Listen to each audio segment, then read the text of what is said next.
இப்ப உழைக்கிற லேடிஸ்க்கு என்ன சொல்ல விரும்புறீங்க? எல்லாத்துக்குமே சொல்றது நல்லா உழைக்கணும், நல்லா சுறுசுறுப்பா இருக்கணும், நோயே வராது. எனக்கெல்லாம் நோயே கிடையாது.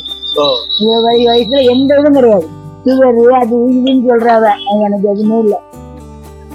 உழைப்பு தான் காரணம். உழைப்பு தான் காரணம். உழைச்சிக்கிட்டு இருந்தா நமக்கு உடம்புக்கு ஒண்ணு வராது.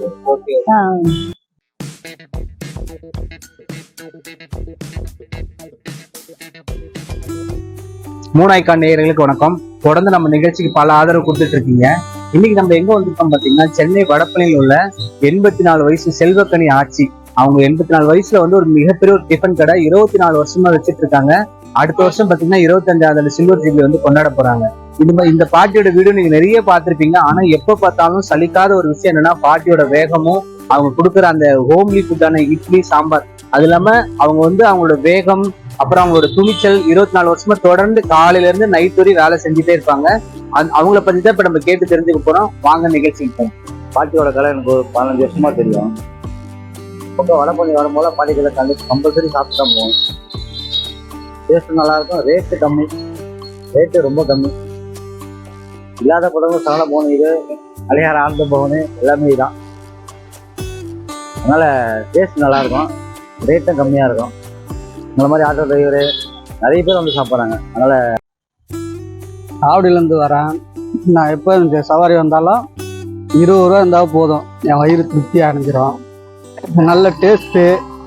பெரிய பெரிய ஹோட்டலில் போய் 500 1000 கொடுத்து சாப்பிட்றதோட இந்த மாதிரி சின்ன வண்டியில் இருந்த இடத்துல சாப்பிட்டா உடம்புக்கு நல்லா இருக்கும், நல்லா ஆரோக்கியமாக இருக்கும். ரேட்டு கம்மியானது. எங்களை மாதிரி அடிமட்டத்தில் ரேட்டு கம்மியாக வரவங்களுக்கு இந்த இடத்துல சாப்பிட்டா நல்லாயிருக்கும்.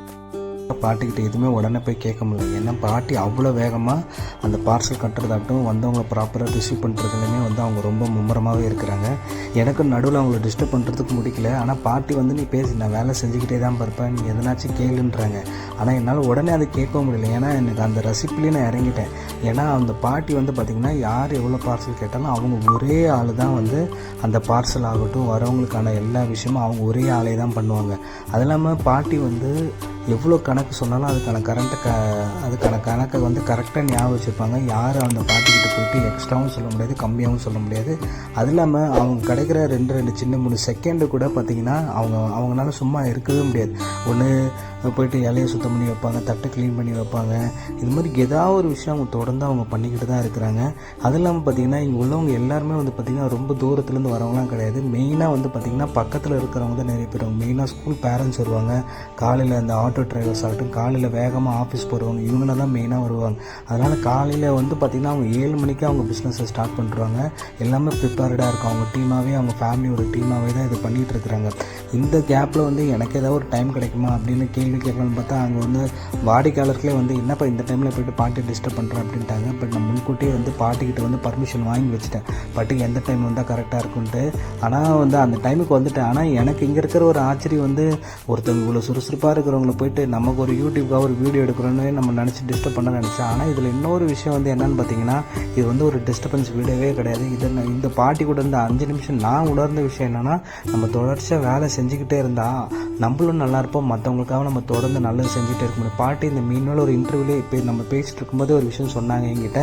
அவங்க அவங்க பொண்ணுக்காக சப்போர்ட் பண்ணுறதுக்காக ஊர்லேருந்து வந்தாங்க. அப்போ அவங்களுக்கு 60 வயசு, இப்போ அவங்களுக்கு பார்த்திங்கன்னா 84 வயசு. இந்த தொடர்ந்து 24 வருஷத்தில் அவங்க எவ்வளோ பேருக்கு அவங்க சாப்பாடு கொடுத்துருப்பாங்க பாருங்கள். அது என்னதான் இருந்தாலும் ஒரு வியாபாரமாக இருந்தால் கூட ஒருத்தவங்க தொடர்ந்து வேலை செய்யணுன்றது ஒரு சாதாரண விஷயமே கிடையவே கிடையாது.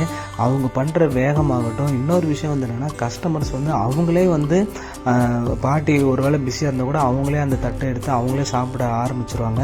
இதில் தொடர்ந்து சுவாரஸ்யமான விஷயம் பாட்டிக்கிட்ட யாரும் எந்த விதமான ஏமாத்தணுன்ற எண்ணமே இருக்காது.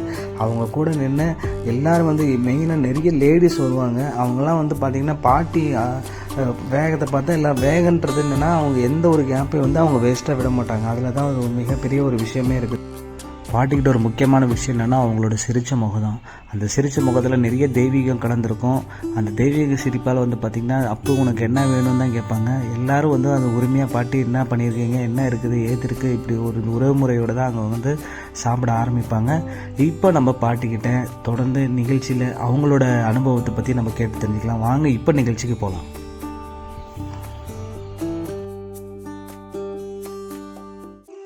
சந்தோஷம் பாட்டி. சந்தோஷம். பாட்டி இப்ப நீங்க காலைல எத்தனை மணிக்கு எழுந்துப்பீங்க, நைட் எத்தனை மணிக்கு தூங்குவீங்க? நான் காலையில 5 மணிக்கு தான் எழுந்துருவேன். 5 மணிக்கு எழுந்தேன்னா வந்து செய்துட்டு மத்தியானம் ஒரு மணிக்கு வீட்டுக்கு போவேன். 1 மணிக்கு போய் கொஞ்சம் படுத்துட்டு பிறகு 4 மணிக்கு வந்துடுவேன், கடைக்கு வந்துடுவேன். அப்புறம் 1 மணிக்கு வீட்டுக்கு போவேன் ராத்திரி. ஆமா பாட்டி இப்போ வந்து 24 வருஷமா இங்க வச்சிருக்கீங்க. ஆமா. ஆரம்பத்துல இந்த இட்லி விலை எவ்வளவு? 1 ரூபா. 1 ரூபா. இப்போ எவ்வளவு பாட்டி? வீட்டுல டிவி பார்த்துட்டு ஜாலியா இருக்காங்க, உங்களுக்கு என்னைக்காச்சும் அது மாதிரி உட்காந்து தோணி இருக்கா? அப்படி தோணாது. உழைக்கணும், உழைச்சாதான் நல்லது, உடம்புக்கு நல்லது. உடம்புக்கு நல்லது. ஆமா. நம்ம சும்மா இருந்தா நம்ம சும்மா இருக்க கூடாது. ஒரு உழைப்பு தான் உயர்வு, உழைப்பு தான் உயர்வு. உயர்வு வீட்டுல இருக்கிறதுல ஒரு பலன் இல்ல. பாட்டி இப்போ வந்து இப்போ வந்து பாத்தீங்கன்னா நிறைய கடைகள்லாம் வந்துகிட்டே இருக்கு, பெரிய பெரிய இதெல்லாம் வந்துகிட்டே இருக்குது. ஆனா உங்களுக்கு எப்படி ஒரு நம்பிக்கை நமக்குன்னு ஆளுங்க இப்படி வருவாங்கன்னு? இப்ப எவ்வளவு வருஷம் கஸ்டமர் எல்லாம் வராங்க? 24 வருஷமா ஆட்கள் வந்துகிட்டு தான் இருக்கு. நல்லா நல்ல வியாபாரம் நடந்துகிட்டு தான் இருக்கு. 24 வருஷமா வியாபாரம் நடக்கு நல்லா. அது என்ன பண்ணி ரேட் வேலை அப்படியே வச்சிருக்கீங்களே? நமக்கு போதும் உள்ளது. மக்கள் தான் நல்ல சந்தோஷப்பட்டு போனோம், அவ்வளவுதான். இப்போ உழைக்கிற லேடிஸ்க்கு என்ன சொல்ல விரும்புறீங்க? எல்லாத்துக்குமே சொல்றது நல்லா உழைக்கணும், நல்லா சுறுசுறுப்பா இருக்கணும், நோயே வராது. எனக்கெல்லாம் நோயே கிடையாது. வயசுல எந்த இதுவும் கிடையாது. சுகரு அது இதுன்னு சொல்றாவ, எனக்கு எதுவுமே இல்லை. உழைப்பு தான் காரணம். உழைப்பு தான் காரணம். உழைச்சிக்கிட்டு இருந்தா நமக்கு உடம்புக்கு ஒண்ணு வராது. டிஃபன் கடையே வச்சிருக்கீங்களா பாட்டி? அதுக்கு முன்னாடி என்ன பண்ணிட்டு? அதுக்கு முன்னாடி வீட்டுலதான் இருப்பேன். இது என் மருமகன் இறந்து போச்சு. மருமகன் இறந்து 24 வருஷம் ஆகுது. இந்த 24 வருஷம் பிள்ளைகள்லாம் குழந்தைகள்லாம் சின்ன சின்ன குழந்தைகள். அதனால அந்த குழந்தைகளை வளர்க்கறதுக்காக நான் இங்க என் மகா கூட வந்தேன். இப்போ என் மகா கிட்ட தான் இருக்கேன். கூட இருந்து துணையா இருக்கு. ஆமா ஆமா. நீங்க அப்ப எந்த ஊர்ல இருந்து பாட்டி வந்திருக்கீங்க? நாங்க திருநெல்வேலியில இருந்து வந்திருக்கேன். திருநெல்வேலியில இருந்து வந்திருக்கீங்க. ஆமா. இப்போ வீட்டுல உள்ள உங்க சொந்தக்காரங்க எல்லாம் சொல்லுவாங்கல்ல, கொஞ்ச நேரம் ரெஸ்ட் எடுங்க பாட்டி, ஏன் இந்த வயசுல எல்லாம் வேலை செய்றீங்க அப்படின்ட்டு, என்ன பதில்? அப்படிலாம் எங்க பிள்ளைகள் சொல்லாது, நல்லா உழைக்கதான் சொல்லும். ஏன்னா என் பிள்ளைகளுமே உழைக்கிற பிள்ளைகள். ஆமா, உழைக்கிறதுனால யாருமே என்ன சொல்ல மாட்டாங்க. சரி பாட்டி, சரி பாட்டி. சரியம்மா. உண்மையிலே நீங்க தான் கண்ணு மாதிரி உழைச்சிட்டு இருக்கீங்க. எனக்கே வந்து உழைப்ப பாத்தீங்கன்னா வேகமா உழைக்கணும்னு தோணுது. சரியம்மா. ரொம்ப நன்றி பாட்டி.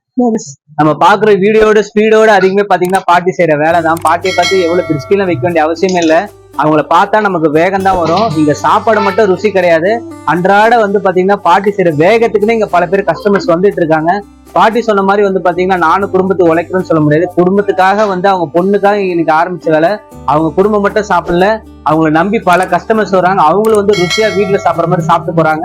கண்டிப்பா வடபழனி வந்தீங்கன்னா துரைசாமி ரோட்ல உள்ள 84 வயசு பாட்டியோட ஆட்சி கடைக்கு நீங்க கண்டிப்பா விசிட் பண்ணுங்க. கண்டிப்பா நீங்களே பல பேருக்கு ரெஃபர் பண்ணுவீங்க. மீண்டும் ஒரு அடுத்த நிகழ்ச்சி உங்களை சந்திக்கிறேன். மூணு சேனல் ஞாபகமா சப்ஸ்கிரைப் பண்ணுங்க. நன்றி, வணக்கம்.